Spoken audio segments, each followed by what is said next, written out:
Spooky stories of grave robbers and body snatchers are frightening and the stuff of Hollywood movies. But did you know that in the late 1800s, grave robbing in Ohio became so common that the body of a U.S. congressman was stolen?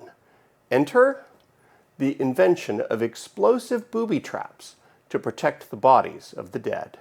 I'm Matt Lapple, a registered patent attorney and historian, and this is Inventing History, because history isn't just made, it is invented.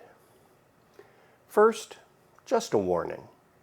These patents cover very graphic and gory ground, so please watch with caution. If you have kids with you, or a highly developed sense of ick, you might want to skip this one and join us for our next video. Okay, and now back to the story. To us, in the here and now, stealing a dead body from a grave sounds like a Hollywood horror plot device. But in the 1800s, it was a very common occurrence. Why, you ask? Short answer? Because medical students needed to learn about the human body, but human dissections were illegal in many states, including Ohio. More on this in a moment. These days, laws allow for the humane donation of bodies to science. Back in those days, medical colleges took matters into their own hands and bought bodies that were delivered to their doors at night. No questions asked. After years of violated graves, families that lost loved ones grew angry and scared. They decided to fight back. In Ohio alone, mobs rioted and ransacked medical schools and doctors' offices, not once, but at least 4 different times. In 1811, 1845, 1847, and 1852. But mob or no mob, the body snatching continued. The crime was so widespread that in May of 1878, the body of a U.S. congressman was stolen in Ohio. Here's what happened. John S. Harrison, the son of President William Henry Harrison, died at age 74. To protect his rest, Harrison's family entombed him in a metal coffin surrounded by marble slabs and hired an armed guard to stand watch. But that still wasn't enough. A few days after the burial, Harrison's son learned that the grave next to his father's had been broken into. A search ensued. Harrison's family, with the Cincinnati police in tow, visited the nearby Medical College of Ohio.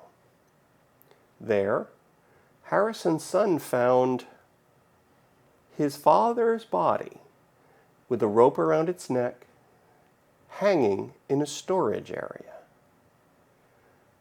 Harrison's body was reburied. The school, after a lawsuit, apologized.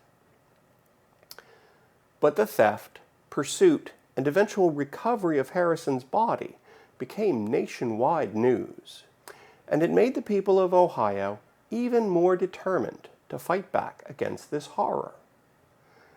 In October of 1878, just 5 months after the Harrison body theft, Columbus, Ohio inventor Philip Clover obtained U.S. patent number 208672 for a Coffin torpedo. At the time, the word torpedo meant any sort of bomb or explosive device. Inventor Clover's device was essentially an enormous shotgun shell mounted in the casket near the head with, and I'm not kidding, trip wires running to the arms and lower body. Why this configuration, for the love of Pete?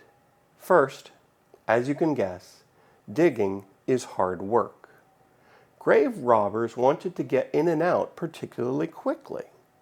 So the most common approach to body snatching at the time, and yes, there was a common approach to this crime was to dig down to the head of the coffin, break through the lid at the head, loop a rope around the body, under the arms and across the chest, and then heave the body out through the hole.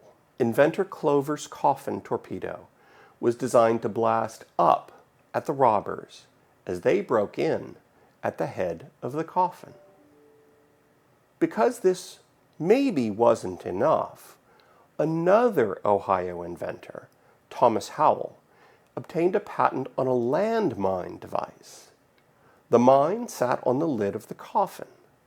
Tripwires were strung across the entire lid so that, if the soil was disturbed by digging, the mine would explode upward, killing the Body-Snatchers. Inventor Howell actually advertised his invention with a creepy poem addressed to the dead. Sleep well, sweet angel.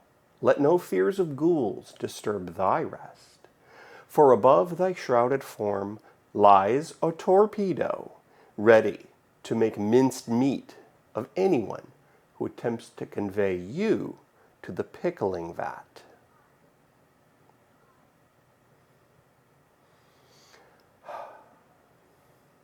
So, what? Are there thousands of 19th century graves in Ohio still booby-trapped with explosives? Probably not.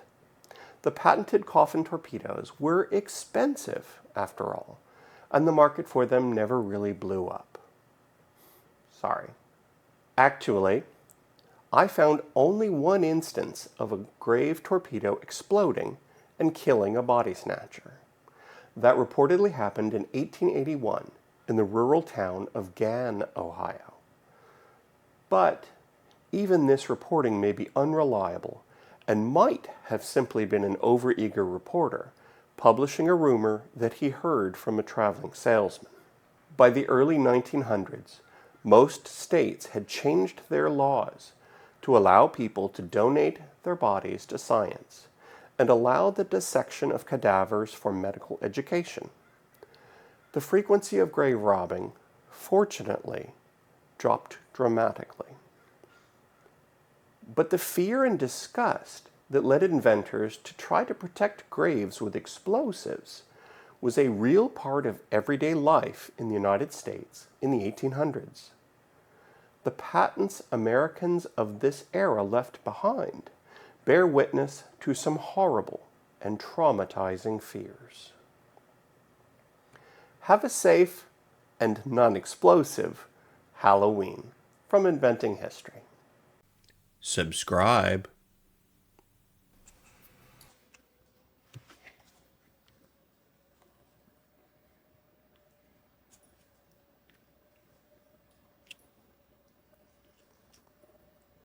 Good girl.